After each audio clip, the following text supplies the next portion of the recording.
ಹಿಂದೂ ಧರ್ಮದ ವೀರಶೈವ ಒಂದು ಸಮಾಜಕ್ಕೆ ಹೆಮ್ಮೆಯ ಪೀಠ ಅಂತ ಹೇಳ್ಬೋದು. ಈ ಪಂಚಪೀಠಗಳಲ್ಲಿ ಒಂದಾದ ಉಜ್ಜಯಿನಿ ಶ್ರೀ ಸದ್ಧರ್ಮ ಸಿಂಹಾಸನಾಧೀಶ್ವರ 1008 ಈ ಗುರುಗಳು ಇರುವಂಥ ಒಂದು ಸಂಸ್ಥಾನ ಇದು. ಉಜ್ಜಯಿನಿ ಮರಳುಸಿದ್ದೇಶ್ವರ ಸ್ವಾಮಿಯ ಒಂದು ಸಾನ್ನಿಧ್ಯ ಇಲ್ಲಿ ನಾವು ಉಜ್ಜಯಿನಿಗೆ ಬಂದಿದ್ದೀವಿ ಅಂತ ಹೇಳ್ಬೋದು. ಕೊಟ್ಟೂರು ತಾಲೂಕಿನಲ್ಲಿರುವಂಥ ಈ ಒಂದು ಪವಿತ್ರ ಕ್ಷೇತ್ರಕ್ಕೆ ಲಕ್ಷಾಂತರ ಭಕ್ತಾದಿಗಳು ರಥೋತ್ಸವ ಹಾಗೂ ಇವತ್ತು ಶಿಖರ ತೈಲಾಭಿಷೇಕ ಕಾರ್ಯಕ್ರಮ ಇದೆ, ಅದಕ್ಕೋಸ್ಕರ ಬಂದಿದ್ದಾರೆ. ಇವತ್ತು ಏನು ಎಣ್ಣೆ ಶಿಖರಕ್ಕೆ ಎಣ್ಣೆ ಒಂದು ಹಾಕುವ ಒಂದು ಏನು ಸಂಪ್ರದಾಯದಂತೆ ಇವತ್ತು ಮಾಡುವ ಒಂದು ಕಾರ್ಯಕ್ರಮಕ್ಕೆ ನಾವು ಇಲ್ಲಿ ಭಾಗಿಯಾಗಿ ಬಂದಿದ್ದೇವೆ.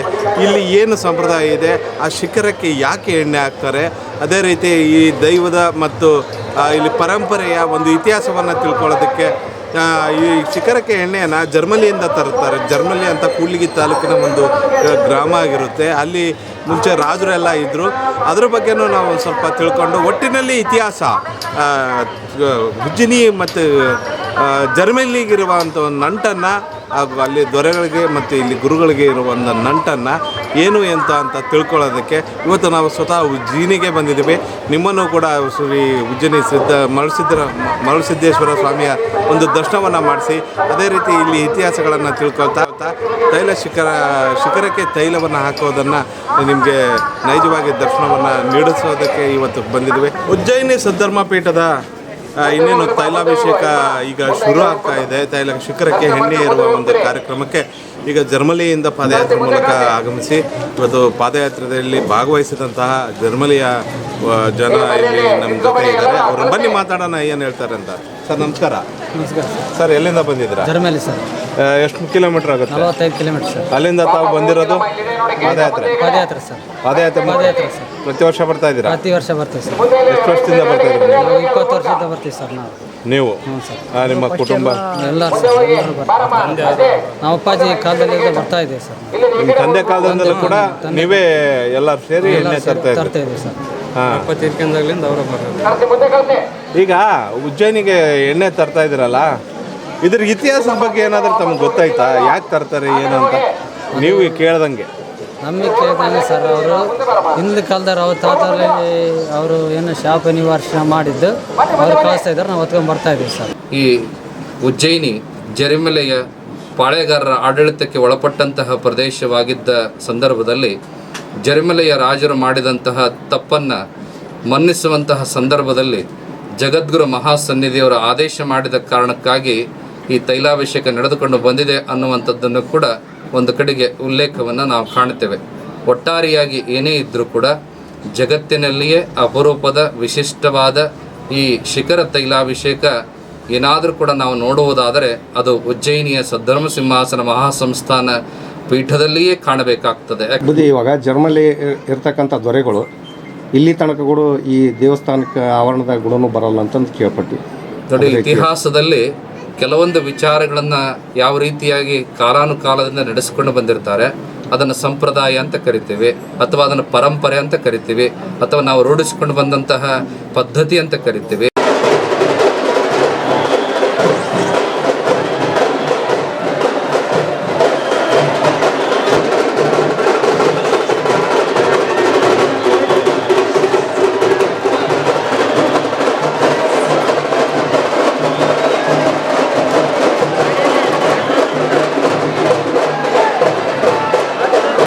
ಹಿಂದೂ ಧರ್ಮದ ಸಾಂಸ್ಕೃತಿಕ ನಗರಿ ಉಜ್ಜಯಿನಿ ಅಂತಲೇ ಹೇಳ್ಬೋದು. ಪಂಚಪೀಠಗಳಲ್ಲಿ ಒಂದಾದ ಶ್ರೀ ಉಜ್ಜಯಿನಿ ಮರಳುಸಿದ್ದೇಶ್ವರ ದೇವಸ್ಥಾನಕ್ಕೆ ಒಂದು ತೈಲಾಭಿಷೇಕವನ್ನು ಇವತ್ತು ಮಾಡ್ತಾ ಇದ್ದಾರೆ. ಆ ತೈಲಾಭಿಷೇಕಕ್ಕೆ ಜರ್ಮನಿಯಿಂದ ತೈಲವನ್ನು ಪೂರೈಸ್ತಾರೆ. ಇಲ್ಲಿನ ದೊರೆಗಳು, ಇಲ್ಲಿನ ರಾಜರು ಯಾವ ರೀತಿ ಇದ್ದಾರೆ, ಅವರ ಒಂದು ಜೀವನ ಶೈಲಿ ಹೇಗಿದೆ, ಹಾಗೂ ಜರ್ಮನಿಯ ಕೋಟೆಗಳು ಹೇಗಿದೆ, ಇಲ್ಲಿನ ಒಂದು ಪ್ರಕೃತಿಯ ಒಂದು ಸೊಬಗು ಹೇಗಿದೆ ಅನ್ನೋದನ್ನು ನಾವಿವತ್ತು ಹೊಸ ಬೆಳಕು ಚಾನಲ್ ಮೂಲಕ ತೋರಿಸಲು ಹೊರಟಿದ್ದೇವೆ. ಬನ್ನಿ, ಅದು ಹೇಗಿದೆ ಅಂತ ಒಂದು ಸಲ ನೋಡಿ ಬರೋಣ. ಅದೇ ಸರ್, ಇವತ್ತು ತಾವು ತೈಲಾಭಿಷೇಕಕ್ಕೆ ಇಲ್ಲಿಂದ ಎಣ್ಣೆಯನ್ನು ಕಳಿಸ್ಕೊಟ್ರಿ ಉಜ್ಜಯಿನಿಗೆ. ಈ ಸಂಪ್ರದಾಯ ಎಷ್ಟು ವರ್ಷದಿಂದ ನಡೆದು ಬಂದಿದೆ? 9 ತಲೆಯಿಂದ ನಡೀತದೆ ಸರ್.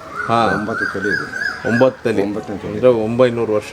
600 ವರ್ಷ ಅಂತ ಅನ್ಕೊಂಡು.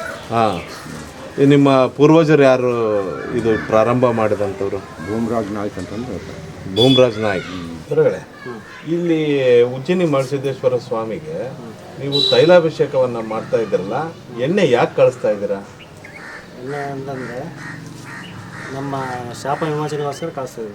ಶಾಪ ವಿಮೋಚನೆ ಯಾಕೆ ಕೊಟ್ಟಿದ್ದಾರೆ ಅಂತಂದರೆ, ಹಿಂದೆ ಹೈದರಾಲಿಗೂ ಮತ್ತು ಭೂಮರಾಜ್ ನಾಯಕರಿಗೆ ಸೆರೆ ಹಿಡಿತಾನಂತ. ಹೈದರಾಲಿ ಬಂದು ಕರ್ಕೊಂಡು ಹೋಗ್ಬಿಡ್ತಾನೆ.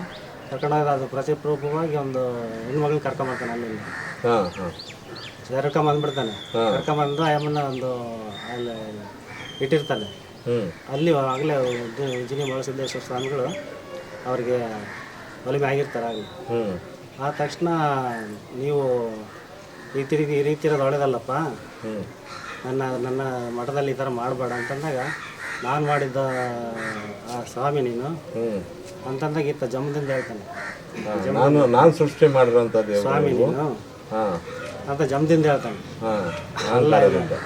ಆಯ್ತಪ್ಪ ನಾನು ಇರೋದಿಲ್ಲ, ಇಲ್ಲಿ ಹೋಗ್ಬಿಡ್ತೀನಿ ನಾನು ಅಂತಂದಾಗ, ಹೋಗು ನೀನು ಅಂತಂದ. ಹೋದ ತಕ್ಷಣ ಆಯ್ತು ಪಶ್ಚಾತ್ತಾಪ ಆಗೋದು, ಸ್ವಾಮಿನ ಕಳ್ಕೊಂಬಿಟ್ಟೆ ನಾನು ಅಂತೇಳಿ. ಆವಾಗ ಸ್ವಾಮಿ ನೀನು ಎಲ್ಲಿದ್ರು ಕಾಣ್ಬೇಕು, ನನಗೆ ಬೇಕೇ ಬೇಕು, ನೀನು ದರ್ಶನ ಆಗ್ಬೇಕು ನನಗೆ ಅಂತಂದಾಗ, ನಾನು ದರ್ಶನ ಮಾಡ್ತೀನಿ, ನನ್ನ ಕಂಡೀಷನ್ ನಿನಗೆ ಕೇಳ್ಕೊಂಬಂದ್ರೆ ನಾನು ಕಾಣಿಸ್ತೀನಿ ಅಂತಂದಾಗ, ಅಂದಾಗ ಎಣ್ಣೆ ಕಳಿಸ್ತಾರೆ. ನನಗೆ 12 ಟ್ಯಾಂಕಿ ಎಣ್ಣೆ ಕಳಿಸ್ಬೇಕು ನೀನು ಪ್ರತಿ ವರ್ಷ. 12 ಟ್ಯಾಂಕಿ ಎಣ್ಣೆ ಕಳಿಸಿ ನನ್ನ ಶಾಪ ವಿಮೋಚನೆ ಆಗ್ಬೇಕಂದ್ರೆ 12 ಟ್ಯಾಂಕಿ ಎಣ್ಣೆ ಕಳಿಸ್ಬೇಕು ನೀನು. ಹಾಗಾದ್ರೆ ಮಾತ್ರ ನನ್ನ ಶಾಪ ವಿಮೋಚನೆ ಆಗುತ್ತೆ. ಶಾಪ ವಿಮೋಚನೆಗೋಸ್ಕರ ಮಳಸಿದ್ದೇಶ್ವರರು ಕೋಪ ತಣ್ಣಗಾಗೋದಕ್ಕೋಸ್ಕರ ಶಿಖರಕ್ಕೆ ಅಭಿಷೇಕಕ್ಕಾಗಿ ತಾವು ವರ್ಷ ಎಣ್ಣೆಯನ್ನು ಕಳಿಸ್ತಾ ಇದ್ದೀರಿ. ನೀವು ಇಲ್ಲಿಂದ ಉಜ್ಜಯಿನಿಗೆ ಎಣ್ಣೆಯನ್ನು ಕಳ್ಸಿಕೊಡ್ತೀರಲ್ಲ, ಅದನ್ನ ಅಲ್ಲಿ ಯಾವ ರೀತಿ ಸ್ವೀಕಾರ ಮಾಡ್ತಾರೆ? ಇಲ್ಲಿಂದ ಪಾದಗಟ್ಟಿಗೆ ಹೋಗುತ್ತೆ ಸರ್. ಪಾದಗಟ್ಟಿಯಿಂದ ಅಲ್ಲಿಂದ ವಿಜೃಂಭಣೆಯಿಂದ ತಗೊಂಡೋಗಿ ಕಳಸ ಬೆಲ್ಲ ಪ್ರತಿಯೊಂದು ನಮ್ಮೂರಾಗ ಬೆಲ್ಲ ಬಂದ್ಬಿಟ್ಟು ಪ್ರತಿಯೊಂದು ಸಂಪ್ರದಾಯದಿಂದ ತಗೊಂಡು ಒಳ್ಳೆ ಮೆರವಣಿಗೆ ಮೂಲಕ ಹೋಗುತ್ತೆ ಸರ್.